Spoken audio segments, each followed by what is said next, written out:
പ്രിയപ്പെട്ട കുട്ടികളെ, 10ാം class biology അധ്യായം 4 ജീവികളിലെ രാസസംവേദനം chemoreception in organism part 1-ൽ നമ്മൾ സസ്യ ഹോർമോണുകൾ അഥവാ ഫൈറ്റോ ഹോർമോൺസുകളെ കുറിച്ചാണ് പറയുന്നത്. നമ്മൾ മുമ്പൊരു അധ്യായത്തിൽ നാഡീവ്യവസ്ഥ എങ്ങനെയാണ് പ്രവർത്തിക്കുന്നതെന്ന് പഠിച്ചിട്ടുണ്ട്. അവയുടെ സത്വര പ്രതികരണങ്ങളോടൊപ്പം ഹോർമോണുകളുടെ സാവധാന പ്രതികരണങ്ങളും കൂടി ഒരുമിച്ച് പ്രവർത്തിക്കുന്നതിലൂടെയാണ് നമ്മുടെ ഹോമിയോസ്റ്റാസിസ് അഥവാ ആന്തര സമസ്ഥിതി പരിപാലിക്കപ്പെടുന്നത്. Homeostasis is maintained by the complementary activities of both quick neural system and slow hormonal system. എന്നാൽ നാഡികളില്ലെങ്കിലും സസ്യങ്ങളിൽ ഈ ഹോർമോൺസ് അഥവാ പ്ലാന്റ് ഹോർമോൺസ് മാത്രമാണ് ഈ ആക്ടിവിറ്റീസ് നടത്തുന്നത്. നമുക്ക് എന്താണ് ഹോർമോണുകൾ എന്ന് നോക്കാം. അവ കെമിക്കൽ മെസ്സഞ്ചേഴ്സ് ആണ്, രാസസന്ദേശവാഹകരാണ്. That regulates various physiological functions. നമ്മുടെ ശരീരത്തിൽ ഒരുപാട് ശാരീരിക പ്രവർത്തനങ്ങൾ നടക്കുന്നുണ്ട്. ഉദാഹരണത്തിന് സെല്ലുലാർ മെറ്റബോളിസം, അതുപോലെ തന്നെ കാൽഷ്യം റെഗുലേഷൻ, ഗ്രോത്ത് തുടങ്ങിയവയൊക്കെ. നമ്മളിൽ ഹോർമോണുകൾ എൻഡോക്രൈൻ ഗ്ലാൻഡ്സ് അഥവാ അന്തസ്രാവി ഗ്രന്ഥികളാണ് ഉൽപ്പാദിപ്പിക്കുന്നത്. അന്തസ്രാവി ഗ്രന്ഥികൾ എന്ന് പറയുമ്പോൾ ഉള്ളിലേക്ക് സ്രവിക്കുന്ന എന്നർത്ഥം. അവയുടെ ഹോർമോണുകൾ ആ ഗ്രന്ഥിക്ക് പുറത്തേക്ക് വരുന്നില്ല. അവ നേരെ ബ്ലഡിലേക്കാണ്, രക്തത്തിലേക്കാണ്, രക്തക്കുഴലുകളാണ് വഹിക്കുന്നത്. സസ്യങ്ങളിൽ സാധാരണഗതിയിൽ ഷൂട്ട് അപ്പെക്സിലും റൂട്ട് അപ്പെക്സിലും, അതായത് കാണ്ഡത്തിൻ്റെയും വേരിൻ്റെയും അഗ്രങ്ങളിലും സീഡുകളിലും വിത്തുകളിലും അതുപോലെ സ്പ്രൗട്ടിംഗ് ലീവ്സ് വിരിയുന്ന ഇലകളിലുമൊക്കെ ഉണ്ടാകുന്ന ഹോർമോണുകൾ ട്രാൻസ്പോർട്ട് ചെയ്യപ്പെടുന്നത് രക്തമില്ലാത്തത് കൊണ്ട് സെൽ ടു സെൽ, കോശങ്ങളിൽ നിന്ന് കോശങ്ങളിലേക്ക്, അതുപോലെ സൈലം വഴിയോ ഫ്ലോയം വഴിയോ ഒക്കെ ട്രാൻസ്പോർട്ട് ചെയ്യപ്പെട്ട് സംവഹനം ചെയ്യപ്പെട്ട് അവയുടെ ടാർഗറ്റ് ടിഷ്യൂവിലേക്ക്, ലക്ഷ്യകലകളിലേക്ക് എത്തുന്നു. എന്താണ് target cell? Hormone act only at it's target cell or tissue having specific receptors. ഓരോ ഹോർമോണിനെയും തിരിച്ചറിഞ്ഞ് സ്വീകരിക്കാൻ ഉള്ള ഗ്രാഹികളുള്ള കോശങ്ങളാണ് ലക്ഷ്യകലകൾ എന്ന് പറയുന്നത്. അവിടെ മാത്രമേ അവ പ്രവർത്തിക്കുകയുള്ളൂ. ആ ലക്ഷ്യകലയുടെ പ്ലാസ്മ മെംബ്രെയിനിൽ വെച്ച് ഹോർമോണും റിസപ്റ്ററും ചേർന്ന് ഒരു ഹോർമോൺ റിസപ്റ്റർ കോംപ്ലക്സ് ഫോം ചെയ്യും. അതാണ് സെല്ലുലാർ ആക്ടിവിറ്റീസിനെ കൺട്രോൾ ചെയ്യുന്നത്. ഒരു ഉദാഹരണത്തിന് ഈ രണ്ട് ചിത്രം ശ്രദ്ധിക്കുക. രണ്ട് ഹോർമോണുകളാണ്. അവ ലോക്ക് ആൻഡ് കീ ആയിട്ട് റിസപ്റ്ററുമായിട്ട് എങ്ങനെയാണ് യോജിക്കുന്നത് നോക്കാം. ഇപ്പോൾ ഹോർമോൺ എ, അവയ്ക്ക് കൃത്യമായി അവയെ റിസീവ് ചെയ്യാവുന്ന ഒരു റിസപ്റ്ററാണ് ഈ ചിത്രത്തിലുള്ളത്. എന്നാൽ ഹോർമോൺ ബി, അതിൻ്റെ സ്ട്രക്ചർ, നമ്മളിതൊരു ഗ്രാഫിക് റെപ്രസെൻറ്റേഷൻ ആണെങ്കിൽ ആ സ്ട്രക്ചറിലെ വേരിയേഷൻ നോക്കുക. ആ സ്ട്രക്ചറിന് സ്യൂട്ടാവുന്ന രീതിയിലുള്ള ഒരു ലോക്കാണ് ഇവിടെ ഉള്ളത്, ഇവിടെ റിസപ്റ്റേഴ്സ് ഉള്ളത്. എന്നാൽ ഈ മൂന്നാമത്തെ മങ്ങിയ ചിത്രത്തിൽ രണ്ട് ഹോർമോണുകളിലെയും ഹോർമോൺ എ, ഹോർമോൺ ബി രണ്ടിനെയും സ്വീകരിക്കാനുള്ള കഴിവുണ്ടെന്ന് കാണാം. അതായത് ചില സെല്ലുകൾ, ചില കോശങ്ങൾക്ക് പല ഹോർമോണുകളെയും റിസീവ് ചെയ്യാൻ കഴിയുമെന്നർത്ഥം. ഉദാഹരണത്തിന് നമ്മുടെ പാൻക്രിയാസ് ഉൽപ്പാദിപ്പിക്കുന്ന ഇൻസുലിൻ, നമുക്കറിയാം അത് ഡയബറ്റീസ് ഒക്കെ ഉണ്ടാവുന്നതിൽ ഒരു കാരണം ഇൻസുലിൻ്റെ പ്രവർത്തനക്ഷമതയിലുള്ള വ്യത്യാസവും മറ്റൊക്കെയാണല്ലോ, ആ തകരാറാണല്ലോ. ഇൻസുലിൻ അതിൻ്റെ ടാർഗറ്റ് ടിഷ്യൂ എന്ന് പറയുന്നത് നെർവസ് ടിഷ്യൂ ഒഴികെ, അതായത് നാഡീ കലകൾ ഒഴികെയുള്ള എല്ലാ കലകളും, എല്ലാ കോശങ്ങളും ഇത് ഇൻസുലിനെ സ്വീകരിക്കും. അവയ്ക്ക് ഇൻസുലിൻ സ്വീകരിക്കാനുള്ള റിസപ്റ്റേഴ്സ് ഉണ്ടെന്നർത്ഥം. അതിൻ്റെ ഫലമായിട്ട് ആ കോശങ്ങളിലൊക്കെ ബ്ലഡ് ഷുഗർ അല്ലെങ്കിൽ ബ്ലഡ് ഗ്ലൂക്കോസ് ലെവൽ താഴ്ന്ന് വരികയും ചെയ്യും. നമുക്ക് സസ്യ ഹോർമോണുകൾ, ഇവയെ പ്ലാന്റ് ഗ്രോത്ത് റെഗുലേറ്റേഴ്സ് എന്നും പറയും, അഥവാ സസ്യ വളർച്ചാ നിയന്ത്രക വസ്തുക്കൾ എന്ന് പറയും. അത് 5 എണ്ണമാണ് നമുക്കിവിടെ പഠിക്കാനുള്ളത്. 5 ഓക്സിൻ, സൈറ്റോകിനിൻ, ജിബ്ബർലിൻ. ഈ ആദ്യത്തെ 3 എണ്ണം പ്ലാന്റ് ഗ്രോത്ത് സ്റ്റിമുലേറ്റേഴ്സ് ആണ്. അവ വളർച്ചാ ത്വരകങ്ങളാണ്. വളർച്ച കൂട്ടുകയാണ് ചെയ്യുന്നത്. ഇവ എങ്ങനെയാണ് വളർച്ച കൂട്ടുക എന്ന് വെച്ചാൽ സെൽ ഡിവിഷൻ, കോശവിഭജനം, സെൽ ഇലോങ്ങേഷന്, അതുപോലെ തന്നെ സെല്ലുകൾ പുതുതായിട്ടുണ്ടാകുന്ന വൈവിധ്യവൽക്കരണം എന്ന് പറയും, കോശ വൈവിധ്യവൽക്കരണം അഥവാ സെൽ ഡിഫറൻഷിയേഷൻ എന്നൊക്കെ പറയും. അങ്ങനെയൊക്കെയുള്ള പ്രോസസ്സിലൂടെയാണ് ഇവ കാര്യമായിട്ട് ഗ്രോത്ത് സ്റ്റിമുലേറ്റേഴ്സ് ആയിട്ട് ഇരിക്കുന്നത്. എന്നാൽ എഥിലീൻ, അബ്സിസിക് ആസിഡ്, ഈ 2 എണ്ണം വളർച്ച പൂർത്തിയായ ശേഷമുള്ള ഗ്രോത്ത് ഇൻഹിബിറ്റേഴ്സ് ആണ്. ഇനി വളരാനുള്ള സാഹചര്യമില്ല, വളർച്ച കഴിഞ്ഞ ശേഷം പ്രവർത്തിക്കുന്നവയാണെന്നർത്ഥം. അങ്ങനെ വളർച്ച തടയുന്ന ഹോർമോണുകളും വളർച്ച കൂട്ടുന്ന ഹോർമോണുകളും. ഇതിൽ ആദ്യത്തെ ഓക്സിൻ എന്ന് പറയുന്നതാണ് ആദ്യമായി കണ്ടെത്തിയ പ്ലാന്റ് ഹോർമോൺ. അത് കണ്ടെത്തിയത് 1928 ഡച്ച് ബോട്ടാണിസ്റ്റ് ആയിട്ടുള്ള ഡബ്ല്യു വെന്റ് ആണ്. അദ്ദേഹം യാദൃശ്ചികമായിട്ട് ഓട്ടെന്ന് പറഞ്ഞാൽ നമുക്കറിയാം, ഓട്ട് എന്ന് പറയുന്നത് അവന എന്ന് പറയും. ആ അവനയുടെ ഓട്ടിൻ്റെ കോളിയോപ്റ്റൈൽ എന്ന് പറയുമ്പോൾ ആദ്യമായി മുളച്ചു വരുന്ന കാണ്ഡഭാഗമായിട്ട് പറയാം. ബീജശീർഷം എന്ന് മലയാളത്തിൽ പറയും. ആ ബീജശീർഷം അല്ലെങ്കിൽ കോളിയോപ്റ്റൈൽ കട്ട് ചെയ്ത് അഗർ ജെല്ലി പോലെയുള്ള അഗർ ബ്ലോക്കിൽ വെച്ചിരുന്നു. അത് പിന്നീട് ആ അഗറിൽ കുറച്ചു നേരം വെച്ച ശേഷം ആ ബീജശീർഷം അല്ലെങ്കിൽ കോളിപ്റ്റൈൽ ഒഴിവാക്കി ഈ അഗറിൻ്റെ ബ്ലോക്ക് കഷ്ണങ്ങളാക്കി, ചെറു കഷ്ണങ്ങളാക്കി മുറിച്ച് അതിലൊരു കഷ്ണം നേരത്തെ കോളിപ്റ്റൈൽ എടുത്ത് മാറ്റിയ ഭാഗത്ത്, ആ കാണ്ഡത്തിൻ്റെ അല്ലെങ്കിൽ ആ ബീജശീർഷത്തിൻ്റെ ഭാഗം മുറിച്ച് മാറ്റിയ ബാക്കി ഭാഗത്ത്, സസ്യഭാഗത്ത് വെച്ചപ്പോൾ വളർച്ചയിൽ വ്യത്യാസം വരുന്നതായി കണ്ടു. ഒരു സൈഡിലേക്ക് വെക്കുമ്പോൾ അത് വളഞ്ഞു വളരുന്നതായിട്ട് കാണപ്പെട്ടു. അപ്പോൾ ഇതിൽ നിന്നും ഈ ബീജശീർഷത്തിൽ ഉള്ള എന്തോ ഒന്ന് അഗർ ബ്ലോക്കിലേക്ക്, അഗർ കഷ്ണത്തിലേക്ക് പോയിരുന്നു എന്നും ആ അഗർ കഷ്ണത്തിലുള്ള ഈ ഒരു കെമിക്കലാണ് ഇങ്ങനെ സസ്യം ബെൻഡ് ചെയ്ത് വളരാൻ കാരണമാവുന്നെന്നും പിന്നീട് മനസ്സിലായി. അതിന് ഓക്സിൻ എന്ന് പേരിട്ടു. അപ്പോൾ ഓക്സിൻ്റെ പ്രധാന ധർമ്മങ്ങൾ increase the length of stem but inhibit lateral bud growth. അതായത് കാണ്ഡത്തിൻ്റെ വളർച്ച കൂട്ടുന്നു എങ്കിലും പാർശ്വമുകള വളർച്ച തടയുന്നു. അതായത് ഈ ഓക്സിൻ എന്ന് പറയുന്നത് dominated in the apex of stem. Stem അപെക്സിലാണ്, അതായത് കാണ്ഡാഗ്രത്തിലാണ് ഈ ഓക്സിനുകൾ സാധാരണ കൂടുതലും പ്രവർത്തിക്കുന്നത്. അവിടെ പ്രവർത്തിക്കുമ്പോൾ പക്ഷേ, അവിടെ വളർച്ച കൂട്ടുമ്പോൾ പക്ഷേ ആ ഭാഗത്ത് പാർശ്വമുകുളങ്ങൾ വളരാതിരിക്കാൻ വേണ്ടി, ലേറ്ററൽ ബഡ് വളരാതിരിക്കാൻ വേണ്ടി, അതായത് ശാഖകളൊക്കെ ഉണ്ടാവാതിരിക്കാൻ വേണ്ടി ഇൻഹിബിറ്റ് ചെയ്യും എന്നാണ് പറയുന്നത്, തടയുന്നു. ഈ ഓക്സിൻ എന്ന് പറയുന്നത് പല ടൈപ്പ് ഉണ്ട്. പ്രധാനമായിട്ട് ഇൻഡോൾ 3 അസറ്റിക് ആസിഡ് IAA എന്ന് പറയുന്നതാണ് പ്രധാനമായിട്ടും നമ്മൾ പറയുന്ന ഓക്സിന്. അതുപോലെ formation of flowers and fruits, പൂക്കളുടെ ഫലങ്ങളുടെയൊക്കെ ഉൽപ്പാദനത്തെ ഇത് സ്വാധീനിക്കുന്നുണ്ട്. പിന്നെ നമ്മൾ നേരത്തെ പറഞ്ഞ ട്രോപ്പിക് മൂവ്മെൻറ്റ്സ്, ആ വളഞ്ഞു വളരുന്നതൊക്കെ പ്രകാശത്തിൻ്റെയൊക്കെ സാന്നിധ്യത്തിൽ നമുക്കറിയാം. ഫോട്ടോട്രോപ്പിസം നമ്മൾ പഠിച്ചിട്ടുണ്ട്. എങ്ങനെയാണ്, how does auxin help in the bending of plants ഇങ്ങനെ വളഞ്ഞു വളരുന്നതിൽ, സസ്യകാണ്ഡങ്ങൾ വളഞ്ഞു വരുന്നതിൽ ഓക്സിൻ എങ്ങനെയാണ് പങ്കുവഹിക്കുന്നത് നോക്കാം. സാധാരണഗതിയിൽ auxin have a tendency to stay away from light. അങ്ങനെ പ്രകാശത്തിൽ നിന്ന് അകന്ന് ഇരുട്ടിൽ അല്ലെങ്കിൽ പ്രകാശമില്ലാത്തിടത്ത് പ്രവർത്തിക്കാനാണ് ഓക്സിൻ താല്പര്യപ്പെടുക. അപ്പോൾ നേരെ പ്രകാശം പതിക്കുന്നുണ്ടെങ്കിൽ ഓക്സിനുകൾ അവിടെ പ്രവർത്തിക്കുന്നില്ല. എന്നാൽ ഒരു സൈഡിൽ നിന്നാണ് പ്രകാശം വരുന്നെങ്കിൽ മറുഭാഗത്ത്, ഷെയ്ഡി സൈഡിൽ, നിഴൽ വശത്ത്, അതായത് ഓക്സിൻ പ്രകാശം തട്ടാത്ത ഭാഗത്ത് കേന്ദ്രീകരിച്ച് അവിടെ സെൽ ഇലോങ്ങേഷൻ നടത്തും. അതായത് കാണ്ഡത്തിലെ കോശങ്ങളുടെ ദീർഘീകരണം നടത്തും.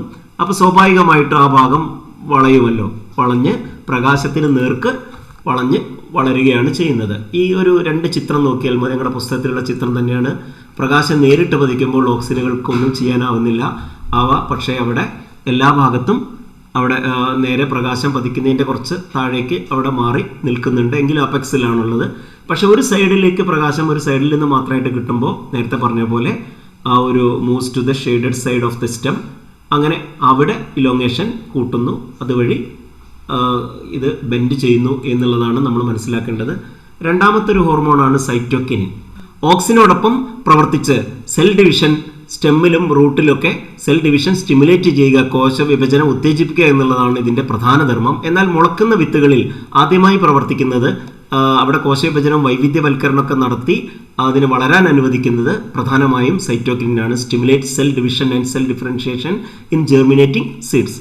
എന്നാൽ ഓക്സിനിൽ നിന്ന് വിരുദ്ധമായിട്ട് ലേറ്ററൽ ബഡിൻ്റെ ഗ്രോത്ത് സ്റ്റിമുലേറ്റ് ചെയ്യുന്നത് സൈറ്റോകിനിനാണ്. പാർശ്വമുകുള വളർച്ച ഉത്തേജിപ്പിക്കുന്നു. ഇലകൾ പഴുക്കുന്നത് വൈകിപ്പിച്ച്, ഇവിടെ പറഞ്ഞിട്ടുണ്ട് delay senescence and retains the green colour, അങ്ങനെ പച്ചപ്പ് നിലനിർത്താനും സൈറ്റോകിനിൻ സഹായിക്കുന്നുണ്ട്. എന്ന് വെച്ചാൽ promote the transport of nutrients to growing region, വളരുന്ന ഭാഗങ്ങളിലേക്കുള്ള പോഷക സംവഹനം പ്രോത്സാഹിപ്പിക്കുന്നു. അങ്ങനെ സൈറ്റോകിനിൻ ധാരാളം ജോലികൾ ചെയ്യുന്നുണ്ടെന്ന് മനസ്സിലാക്കി. ജിബർലിൻ, ഇത് ഈ COOH എന്ന് കണ്ടാൽ നമുക്ക് മനസ്സിലാവും, ഒരു ആസിഡാണ്. ജിബർലിക് ആസിഡ് എന്നാണ് ഇതിൻ്റെ മറ്റൊരു പേര്. ഈ ജിബർലിൻ ബ്രേക്ക് സീഡ് ഡോർമെൻസി, വിത്തുകളുടെ സുപ്താവസ്ഥ ഇല്ലാതാക്കുന്നു. സുപ്താവസ്ഥ എന്ന് പറഞ്ഞാൽ ഉറങ്ങിക്കിടക്കുന്ന അവസ്ഥ, ഡോർമെൻസി, അത് മുളയ്ക്കാതെ ഏറെക്കാലം നിൽക്കുക. അതിനൊരു പക്ഷേ പല കാരണങ്ങളുണ്ടാവാം. ഒരു കാരണം നമുക്കിനി വരുന്നൊരു ഹോർമോണുണ്ട്, അബ്സിസിക് ആസിഡ്, അതിൻ്റെയൊക്കെ സാന്നിധ്യമാവാം. അത് ഒഴിവാക്കിയിട്ട് മുളയ്ക്കാൻ സഹായിക്കുന്നത് ജിബർലിനാണ്. Stimulate cell division in both stems and roots. സൈറ്റോകിനിൽ കണ്ട പോലെ സെൽ ഡിവിഷൻ സ്റ്റെമ്മിലും റൂട്ടിലും, കാണ്ഡങ്ങളിലും വേരിലും കോശവിഭജനം ഉത്തേജിപ്പിക്കുന്നുണ്ട്. അതുപോലെ ഫ്രൂട്ടും സീഡൊക്കെ വളരുന്നതിന്, അവയുടെ വളർച്ച ഉത്തേജിപ്പിക്കാനും ഈ ജിബർലിൻ സഹായിക്കുന്നുണ്ട്.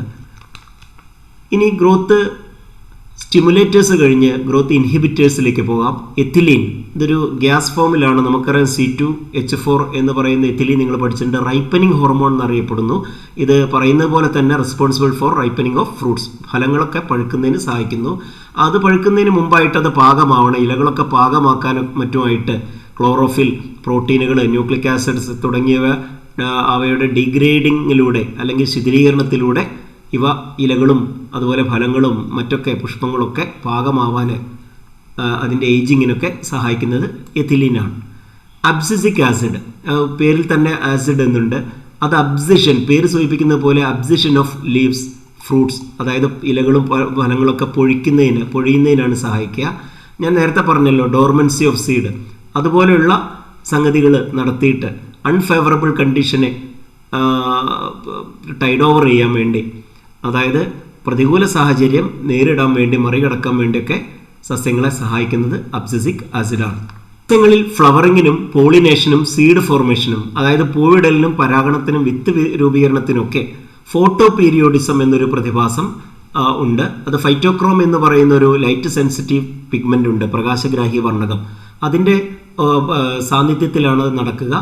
അങ്ങനെ ഫോട്ടോ പീരിയഡിസം എന്ന് പറഞ്ഞാൽ ചില ചെടികൾക്ക് പൂക്കുന്നതിനോ അല്ലെങ്കിൽ പോളിനേഷൻ നടക്കുന്നതിനോ വിത്ത് ഉണ്ടാവുന്നതിനോ ഒക്കെ കൂടുതൽ പ്രകാശം വേണ്ടതുണ്ടാവും. ചിലർക്ക് പകൽ ദൈർഘ്യം കുറവ് മതിയാവും, ചിലർ അത് ഒന്നും പ്രശ്നമുണ്ടാവില്ല. ഏതായാലും photoperiodism is the response of plants to the length of day and night, അതായത് പകലിൻ്റെയും രാത്രിയുടെയും ദൈർഘ്യത്തോടുള്ള ചില സസ്യങ്ങളുടെ പ്രതികരണം, അതാണ് ഫോട്ടോ പീരിയോഡിസം.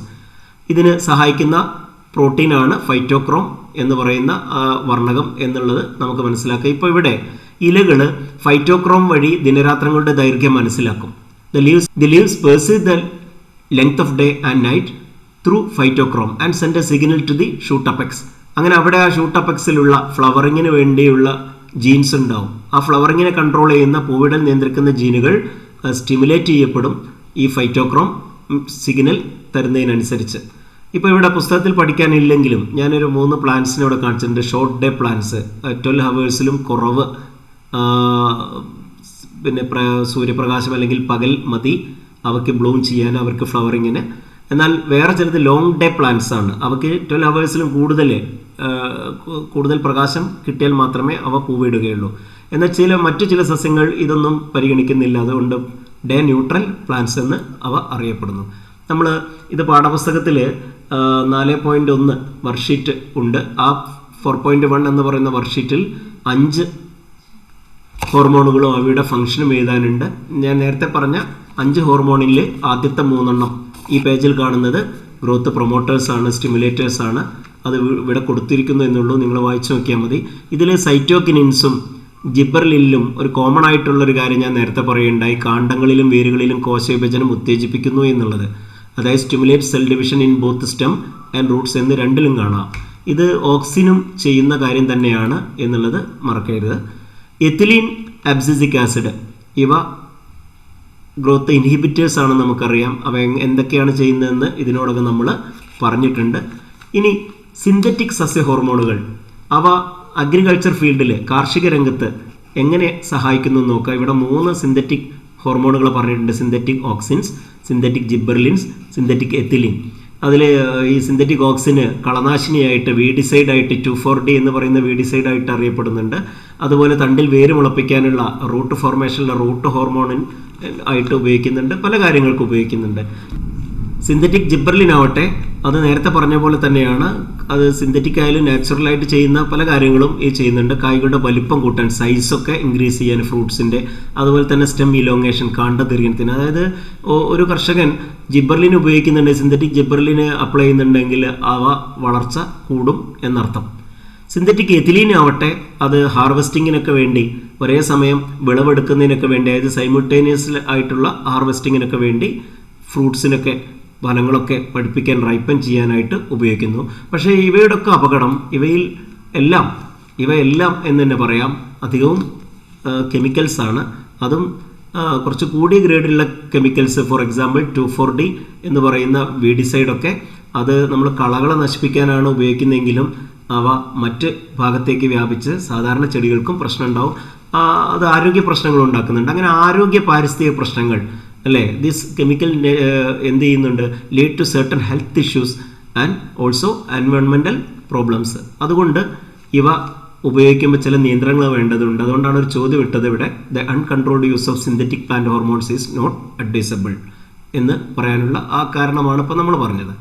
നമ്മുടെ പാഠഭാഗത്തിൽ ഇനി അടുത്ത ക്ലാസ്സിൽ നമുക്ക് നമ്മുടെ എൻഡോക്രൈൻ ഗ്ലാൻഡ്സ്, അന്തസ്രാവി ഗ്രന്ഥികൾ ഉൽപ്പാദിപ്പിക്കുന്ന ഹോർമോണുകളും അവയുടെ ചില പ്രവർത്തനങ്ങൾ ഇവിടെ കൊടുത്തിട്ടുണ്ട്. മെറ്റബോളിക് ആക്ടിവിറ്റി, കാൽഷ്യം ലെവൽ ക്രമീകരിക്കുക, ഗ്ലൂക്കോസ് ക്രമീകരിക്കുക, എമർജൻസി ഒക്കെ ഓവർകം ചെയ്യുക, അങ്ങനെ തുടങ്ങിയ പല കാര്യങ്ങളും നമുക്ക് അടുത്ത ക്ലാസ്സിൽ ചർച്ച ചെയ്യാനുണ്ട്. നമുക്കൊരു 3 ചോദ്യങ്ങൾക്ക് ഉത്തരം പെട്ടെന്ന് കണ്ടെത്താം. ഒന്നാമത്തെ ക്വസ്റ്റ്യൻ, ഹോർമോണുകൾ രക്തത്തിലൂടെ എല്ലാ ഭാഗത്തേക്ക് സംവഹനം ചെയ്യപ്പെടുന്നുണ്ടെങ്കിലും ഓരോന്നും അതിൻ്റെ ലക്ഷ്യകലകളിൽ മാത്രമാണ് പ്രവർത്തിക്കുക. Though hormones reach all parts of the body, each hormone act only at its own target tissue. എങ്ങനെയാണ് ഇത് സാധ്യമാവുന്നത്? ഹൗ ഈസ് ദിസ് പോസിബിൾ എന്നാണ്. നമുക്കറിയാം, അതിനെ തിരിച്ചറിയാനുള്ള സ്പെസിഫിക് റിസപ്റ്റർ ഉള്ള സെല്ലിൽ മാത്രമാണ് ഹോർമോൺ പ്രവർത്തിക്കുക. ഹോർമോണിനെ തിരിച്ചറിഞ്ഞ് സ്വീകരിക്കുന്ന ഗ്രാഹ്യമുള്ള കോശങ്ങളിൽ ചേർന്നിട്ട് ഹോർമോൺ റിസപ്റ്റർ കോംപ്ലക്സ് ആയിട്ട് മാറിയാണ് അത് പ്രവർത്തിക്കുന്നത്. നമുക്ക് മനസ്സിലായി. Each hormone combine with its specific receptor cells to form a hormone receptor complex to act there. പിന്നെ രണ്ടാമത്തെ ക്വസ്റ്റ്യൻ, പകലിനെ അപേക്ഷിച്ച് രാത്രി കാലങ്ങളിൽ കാണ്ട വളർച്ച കൂടുതലാണ്. ഇതിനുള്ള കാരണം, the growth of stem is more in night time than that in day time. Reason, അത് നമുക്ക് ഓക്സിൻസിൻ്റെ ഒരു പങ്കാണ് അവിടെ കാണുന്നത്. Auxin have a tendency to stay away from light. നമുക്കറിയാം, പ്രകാശത്തിൽ നിന്ന് അകന്ന് ഇരുണ്ട ഭാഗത്താണ് ഓക്സിനുകൾ കേന്ദ്രീകരിക്കുന്നത്. അവിടെ കോശവളർച്ച ഉത്തേജിപ്പിക്കുന്നു. അവ രാത്രി കാലങ്ങളിലാവുമ്പോൾ അതിന് കൂടുതൽ കഴിയുമല്ലോ, ഉറപ്പല്ലേ? മൂന്നാമത്തെ ചോദ്യം, കാണ്ഡത്തിലും വേരിലും കോശവിഭജനം ഉത്തേജിപ്പിക്കുന്ന 2 ഹോർമോണുകൾ, the 2 hormones that stimulate cell division in both stems and Roots. ഇത് നമ്മുടെ പുസ്തകത്തിലുള്ളതുപോലെ സൈറ്റോകിനിനും ജിബർലിനും എന്ന് എഴുതിയാൽ മതി. ഓക്കെ, അപ്പോൾ അടുത്ത ക്ലാസ്സിൽ കാണാം. Thank you.